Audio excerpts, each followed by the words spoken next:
30শে August 2011 সাল, অর্থাৎ 13 বছর আগে। আমি আর আমার বন্ধু এনামুল, আমরা দুইজন হাঁটতে বের হয়েছি। এই ক্যামেরাটা হাওলাত করে আনা। তখন আমরা এতটাই ফকির গরিব ছিলাম যে আমাদের একটা ক্যামেরা ফোনও ছিল না। আমাদের অন্য একটা বন্ধুর একটা নোকিয়া ফোন, 2 মেগাপিক্সেলের ক্যামেরা ফোন, সেইটা আর কি হাওলাত করে নিয়ে আসছিলাম। তো এই দিন ছিল শেষ রোজার দিন 2011-তে, একদম আগস্টের 1 তারিখ থেকে 30 তারিখ পর্যন্ত এই 30টা রোজা হয়েছে, আর 31 তারিখে ছিল ঈদ। তো এই দিন ছিল শেষ রোজা। আমরা দুই বন্ধুই রোজা রাখছি। তো আমাদের খুব ইচ্ছে হয়েছে আমরা ঘুরবো আর ছবি তুলবো। তো এই জন্যে অন্য আরেক বন্ধু, সম্ভবত ওর নাম তাজরিয়ান, অথবা নামটা খেয়াল আসতেছে না, সম্ভবত তাজরিয়ানই হবে, ওর কাছ থেকে ফোনটা হাওলাত করে নিয়ে আসা। তো আমরা প্ল্যান করছি আমরা একদম আমাদের বাসা, তখন আমাদের বাসা কাছেই ছিল, কাছাকাছি, আমার আর এনামুলের কাছাকাছি। তো একসাথেই বের হয়েছি। পশ্চিম নাখালপাড়া লুকাসের মোড় থেকে আমরা দুইজন শুরু করছি হাঁটা। তো চলার পথে এত ছবি তুলছি, একদম হিসাব ছাড়া। আমরা লোকাস মোড় থেকে হাঁটতে হাঁটতে প্রধানমন্ত্রীর কার্যালয়ের পাশ দিয়ে, তারপর বিজয় সরণি দিয়ে যে একদম জিয়া উদ্যানে গিয়ে শেষ করছি। জিয়া উদ্যান পর্যন্ত হাঁটছি, সেখানে অনেক বাদরামি, দৌড়াদৌড়ি, লাফালাফি, এই রোজা রেখেই। পরে আমরা এত টায়ার্ড হয়ে গেছি, তারপর ওইখানে জিয়া উদ্যানে মনে হয় 1 ঘন্টার মতো বসে রেস্ট টেস্ট নিয়ে, তারপর যখন একটু নর্মাল হয়েছি, তারপর আবার সেইখান থেকে হাঁটতে হাঁটতে বায়তুশ শরফ কমপ্লেক্স, যেটা আর কি কাজী নজরুল ইসলাম অ্যাভিনিউ রাস্তাতে অবস্থিত, মানে বিজয় সরণি থেকে ফার্ম গেটের দিকে যাইতে যে রাস্তাটা, ওই রাস্তাতে একটা বিশাল বড় মসজিদ আছে, বায়তুশ শরফ কমপ্লেক্স।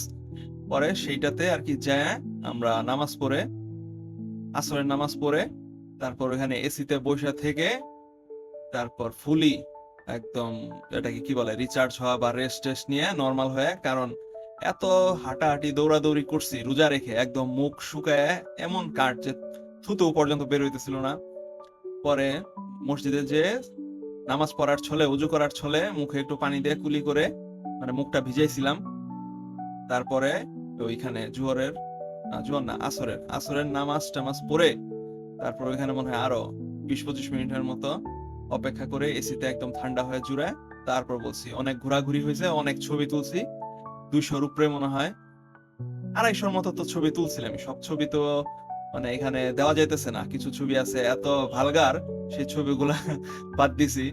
তো মোটামুটি 250-র মতো ছবি তো আমরা তুলছিলাম সেদিন। পরে তারপর যেহেতু ফোনটা তো আমাদের না, ফোনটা অন্য বন্ধুর, তো সেই দিনকার মতো আমরা যে যার মতো বাড়িতে চলে গেছি। তো ইফতারের পরে আবার রাতের বেলা এনামুল আমার বাসায় আসছে যে ছবিগুলো দিতে, কারণ কালকে ঈদ, ঈদের আগে কিছু ছবি পোস্ট করব। তো এই জন্য রাতের বেলা পরে তারপর এনামুল আবার ওই ফোন নিয়ে আসছে। তখন এমন অবস্থা, ফোন থেকে মেমোরি কার্ড বের করে, ও না, ফোন ক্যান্সেল নাকি মেমোরি কার্ড আনছিল, যাই হোক খেয়াল তো নাই, 13 বছর আগের কথা।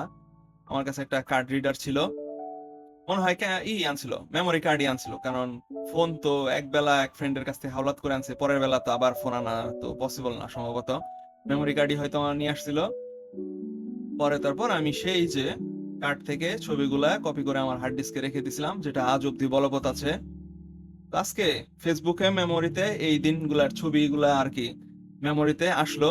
তো দেখে মনে পড়লো যে আরে এটা নিয়ে তো একটা ভিডিও করা যায়, অনেক স্মরণীয় একটা দিন আমাদের দুই বন্ধুর জন্যই। তো এই জন্যই মূলত এই ভিডিওটা বানাইলাম।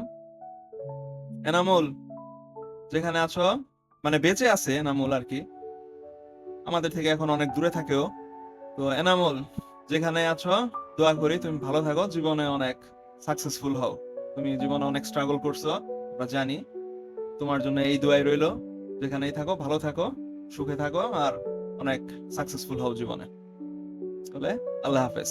এই ভিডিও এখানেই শেষ করছি, ভালো থাকবেন সবাই। আল্লাহ হাফেজ।